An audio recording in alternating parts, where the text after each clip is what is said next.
So welcome back to the Beacons Health Conference. Come and take a seat. I hope you can hear me behind your cup of coffee. Come and take a seat because we have our next speaker invited. His name is Steven van den Broucke. He works at the Institute of Tropical Medicine in Belgium, and he will give us half hour of explanation on the climate-sensitive infectious diseases. So I'm guessing Steven van den Broucke is ready to do so. Please, here he is. Okay, thank you very much for the introductions. I was asked to give a talk of the impact of climate change on infectious diseases, which is a pleasure to do.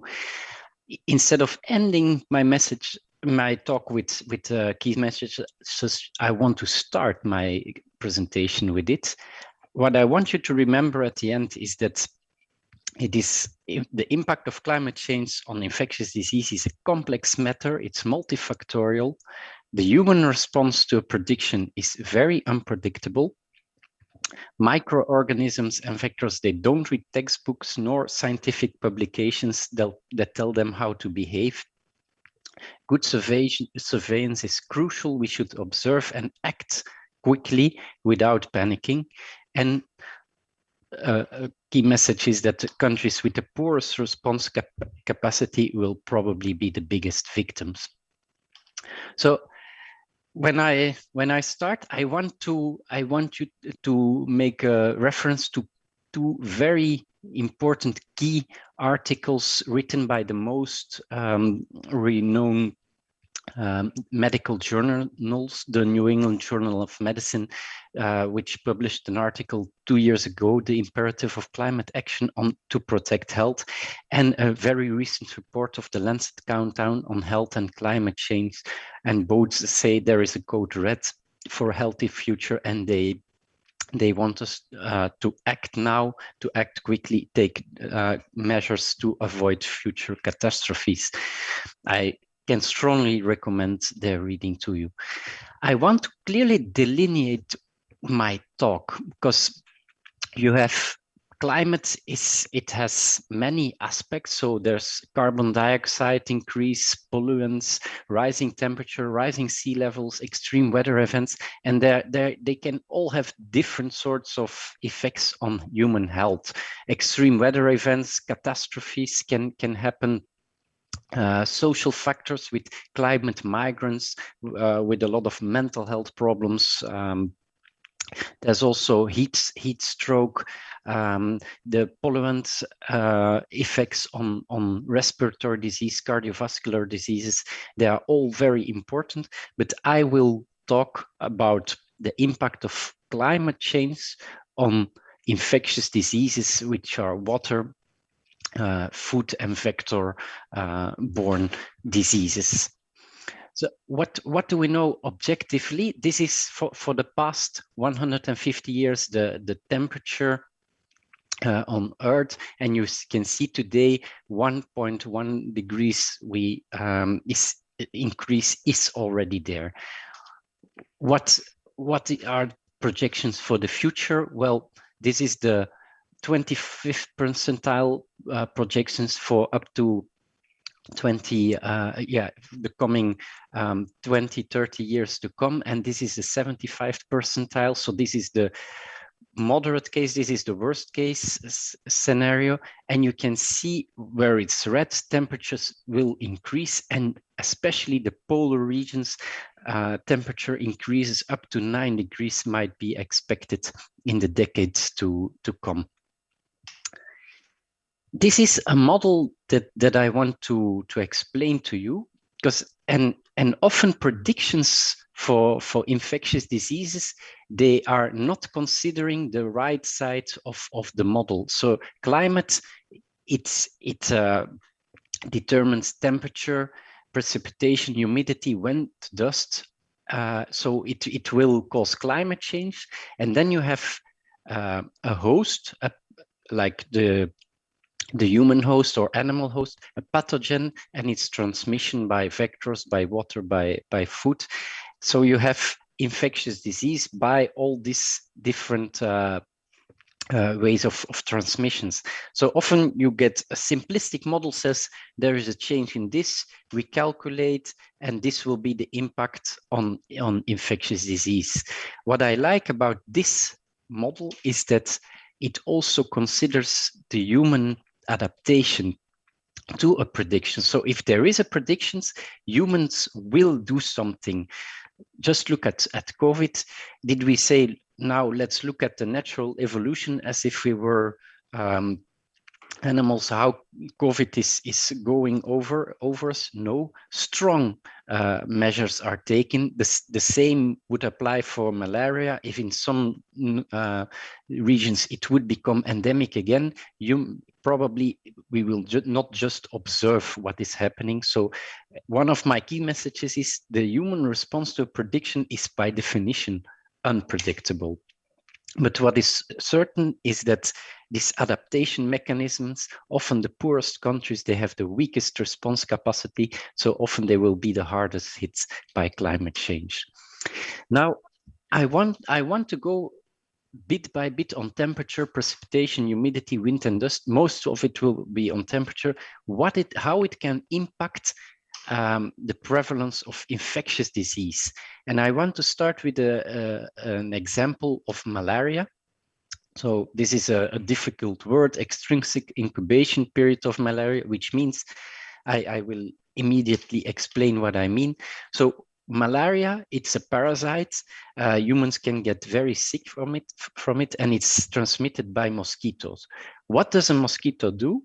It bites, it lays eggs. It bites, it lays eggs. So this takes about 6 to 2 days.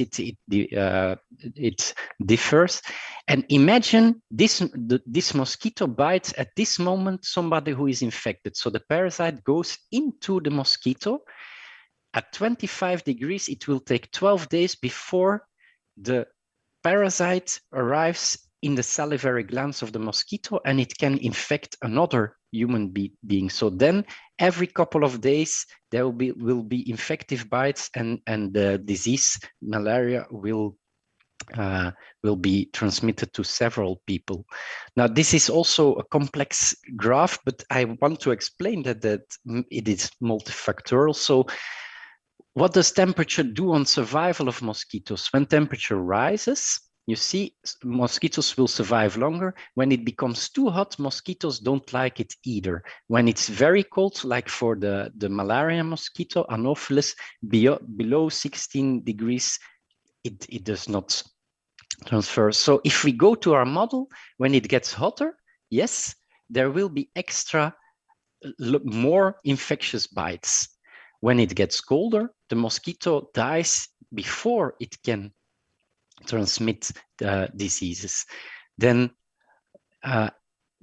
also within the mosquito, from when it arrives in the gut and it goes to the salivary glands where the mosquito becomes infectious, the warmer, the quicker it is. So these bites will also become infectious, and you will have more malaria when it gets hotter. There's also the cycle, taking a bite and laying eggs. This is 6 days when it's colder. It's only 2 days when it's hot. So the hotter it is, the more eggs will be produced, the more mosquitoes there will be, so the more malaria. So if temperature rises, most likely malaria will increase. There are some reports that say, given the temperature rise in Europe, we might see a reintroduction of malaria. Why do I say reintroduction? What you should know is that malaria was a disease. It was a pan-endemic disease in 1900, prevalent in all countries in the world. And thanks to a lot of measures, vector control, mosquito control, this is the map 10 years to today, so it has been eliminated in many areas. It used to be called moeraskoorts or polderziekte in Belgium. Why did it disappear? Many reasons. Temperature drop, swamps were eliminated in Europe, cattle was separated from households, quinine was used, and DDT spraying was used to control the mosquito. So remember, Europe has eradicated malaria in the past, so that it will come back, we know how to deal with it. But I want to just give a small example. In Greece, 2011, in Greece, it was declared eradicated. There were some sporadic reports though on autochthonous, so within the country transmission. But in 2009, they could see that there was Plasmodium vivax malaria, a species of malaria with infections consistently every year. In 2011, even 42 cases. What was happening? Migrant workers from Pakistan and Afghanistan were coming to do orange harvesting in agriculture. And in that region, a specific malaria mosquito was present. And there was an ongoing autochthonous cycle. So yes, in some spots, it might come back. This is a question. If penguins in the zoo of Antwerp would stay outside, which they do not, they stay in refrigerated rooms, but if they would walk outside, should they take malaria prophylaxis? Now, the fact that I asked the question, probably the answer is yes. Why? There are 4 or 5 human malaria Plasmodium species that cause malaria known, but there are 172 in the animal world described, many in birds, reptiles, mammals. So avian or bird malaria is transmitted by the Culex mosquito, which is the most prevalent mosquito here in Belgium. So it's the one annoying you in the night. So penguins in open air should take malaria prophylaxis. Why do I put these slides here? Well, it's to stress on something. We as humans, we have a very anthropocentric point of view on diseases. But what I want to highlight is we are not just on top of the pyramid of animals. We are just part of an ecosystem. So we should not only consider human diseases, but also animal diseases and the effect on ecosystems if we talk about infectious diseases. Temperature, what can it also do? I think Salmonella, Campylobacter, some of you might have heard of them. They cause diarrheal diseases. The effect can be in both directions. For Salmonella, when water temperature rises, there will be more Salmonella, more diarrhea. Campylobacter is outcompeted by other innocent bacteria when temperature rises, and UV light also blocks Campylobacter. So you can see in both directions, it is possible. There is a possible shift. Vibrio species, Vibrio cholera, I think some of you might have heard or are familiar with cholera outbreaks, diarrheal outbreaks, but there are other Vibrio species, and this is in North America, the water temperature from the past and predictions to the future. So it is water temperature is rising, and Vibrio vulnificus, it's one of the very few bacteria that can cause human diseases that live in salt water, and they can cause a very severe infection of the hand. 1 second. Sorry, my colleague's phone was on. It was not mine. But so in Canada, yes, in very northern regions, Vibrio vulnificus has been described where it was never before. Something else on pathogens. So algal bloom. It's algae. They are also pathogens, and they can destroy whole ecosystem. If you Google algae bloom, you get very nice pictures, but they can have a disastrous effect on ecosystems, fish, all life that is there. So again, we should not only look from a human perspective, but from a whole world perspective. Then also on the vector and the host, I want to give an example of expansion in latitude. So moving up north or south, depending on where you are, and ticks are a good example of this. So what we do see is that with global warming, ticks are becoming more prevalent in northern regions. we have to be honest, and also in southern regions, when temperature is too hot and humidity decreases, ticks, they need a humidity of 80%. There will be less tick survival. Also, altitude is important. When there is snow melting and more vegetation at higher altitudes, there will be more wildlife, and ticks, they feed on wildlife, they take blood on them. So not only in latitude, but also altitude, ticks will probably be more prevalent. But also, we have to be honest, in some regions, when it's becoming hotter, ticks will be less prevalent. This is a slide that might surprise quite some of you. In Europe, actually, in the past century, there has been quite an increase in forests. Why? One of the reasons is that carbon dioxide stimulates vegetation. So forests and plants, for their photosynthesis, they need carbon dioxide, but it's not the only factor. Many European countries have invested a lot in reforestation of certain areas, but it also increased chances of ticks survival, because ticks, they like forests where there is more humidity.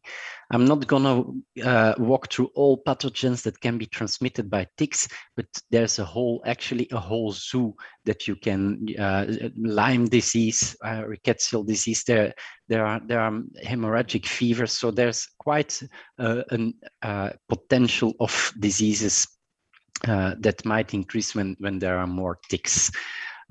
Tick-borne encephalitis is an example, and this is a map from a couple of years ago, but we know that in Holland, in Belgium, today there have been cases reported of tick-borne encephalitis as well.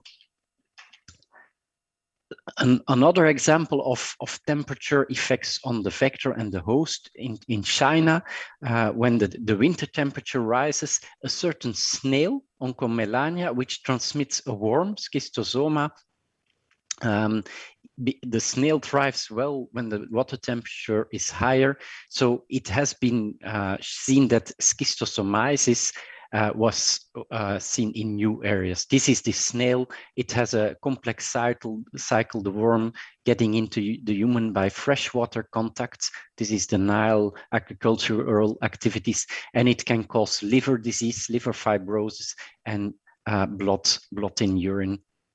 So water temperature rises, they are, for this schistosomiasis, it can increase. Then the last example I want to give on temperature and the possible impact on vectors and hosts is that Aedes aegypti. I will immediately say what is this? It's a mosquito that transmits yellow fever, the disease for which you need a yellow booklet. Also dengue, chikungunya, Zika, they are transmitted by this mosquito. And when it becomes hotter in moderate climate areas, Aedes can thrive well. When it becomes too hot, they will also die. So what are predictions for Aedes aegypti and this mosquito for the future? So the areas where it is prevalent, you can see northern regions, it will become more prevalent in the future. The same for Aedes albopictus, which is a mosquito that thrives even better in moderate climate regions. It transmits the same diseases, yellow fever, dengue, chikungunya, Zika. So also here in more northern and southern regions, you will see an increase. Again, there's two stories. When it's too hot, some disease, the mosquito will not support the heat, and there will be less mosquitoes and maybe diseases disappearing. So you always have to see the full picture. But these are the predictions for Europe for the Aedes albopictus transmitting dengue and chikungunya. So it is predicted that especially in southern regions, this mosquito will become very prevalent, and there might be more more of this. Dengue, if you look at the rate of infections over the past decades, it has been increasing a lot. In the Americas, there is a strong increase. Dengue gives fever and often a rash where you can put your fingers in and you see the white dots of your fingers. But temperature is one thing, but this chart, it just says in big cities how many people are living there. And you can see over the past decades, a lot more people are living in cities, and it is predicted that about 5 billion people, or 2/3 of the world population, will live in big cities in 2050.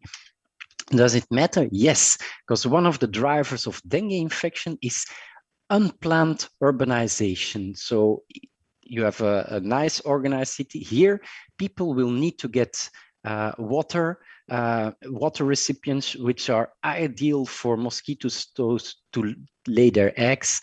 So it stimulates a lot mosquito production. Also, plastics, they can have a big impact because plastics, water, it remains in the plastics. Mosquitoes lay their eggs, so a lot of pollution, bad trash management, it will also increase the likelihood of dengue coming. Also, international car transport. I don't know if you ever have tried to get water out of this latex car. It's virtually impossible, and it has been proven that mosquitoes and their eggs have been traveling with this. So a lot of international travel might also lead to this. Just a small number on Europe. Yes, dengue in France, Spain, there are each year reports of cases where they did, and in the past it was not true. In Madeira, they also have the mosquito present with outbreaks now and then. Zika is also transmitted by this Aedes mosquito.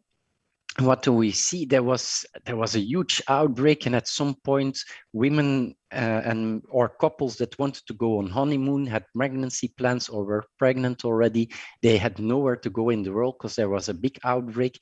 It decreased. It's not really known why.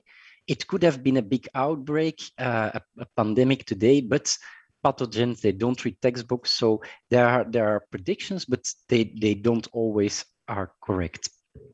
Precipitation, it's clear that when there is a lot more rain and you have poor sewage systems, that there will be pathogens coming into the drinking water, and you will have more diarrheal disease. But not only overflow of water, also water scarcity is a risk factor for diarrhea, especially in young children. There's viruses and bacteria, Hanta, leptospirosis, which are linked with flooding events. And after heavy rains, you can have epidemics of also a virus, Rift Valley fever.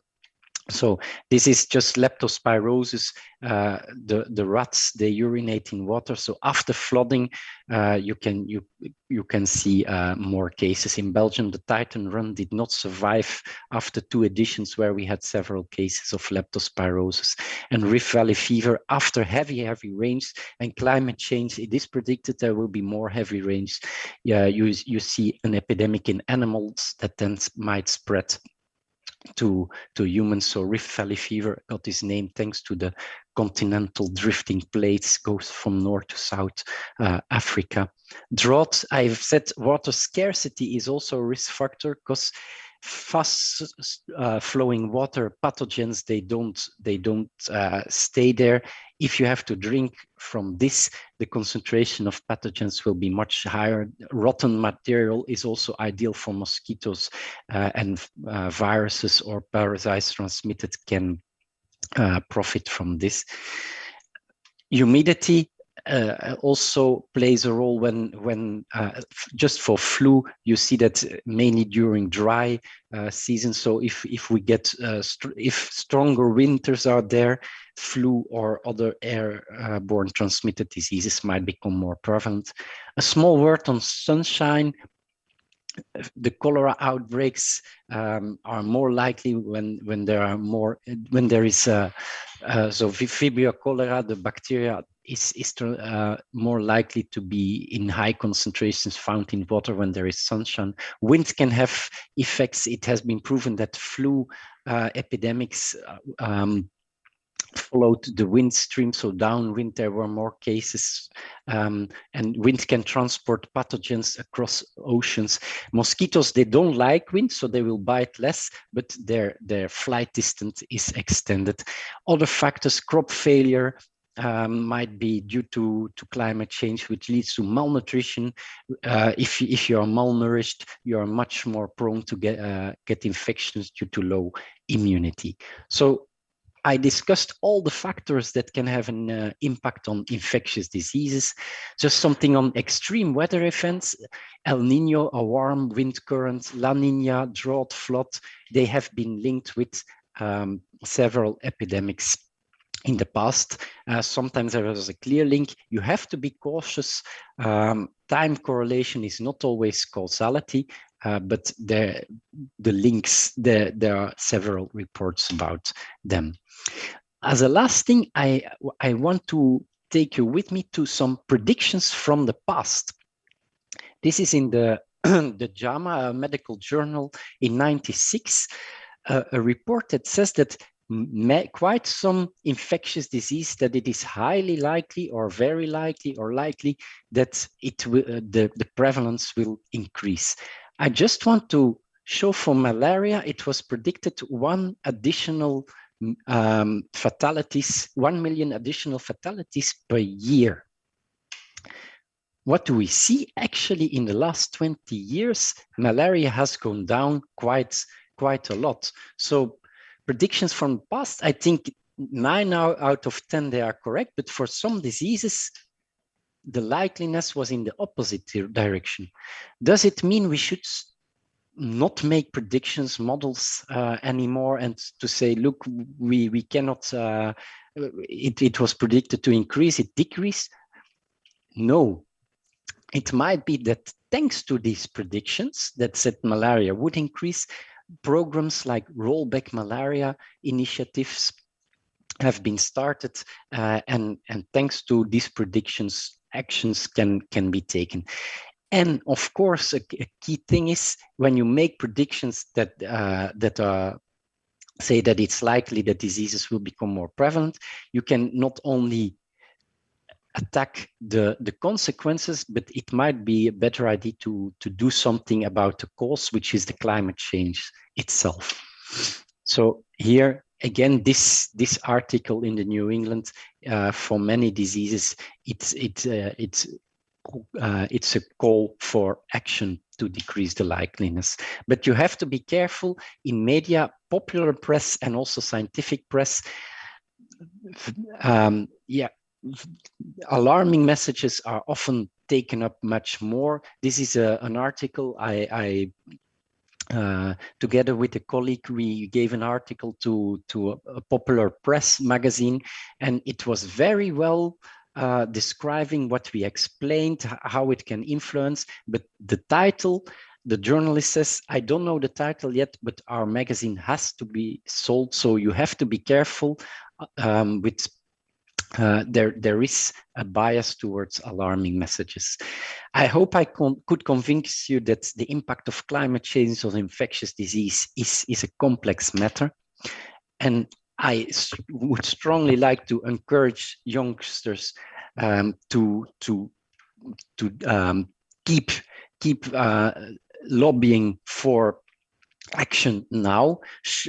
When I just talk on the impact of climate change as infectious disease, should the message be stop climate change now because we will all die of infectious diseases? I think it should be a bit more with more nuance. I think it should be stop climate change now, but be aware that the impact on infectious diseases is a complex multifactorial matter, that human response to prediction is a priori unpredictable, but countries with the poorest response capacity will be the biggest victims. Microorganisms don't always behave as we think they will.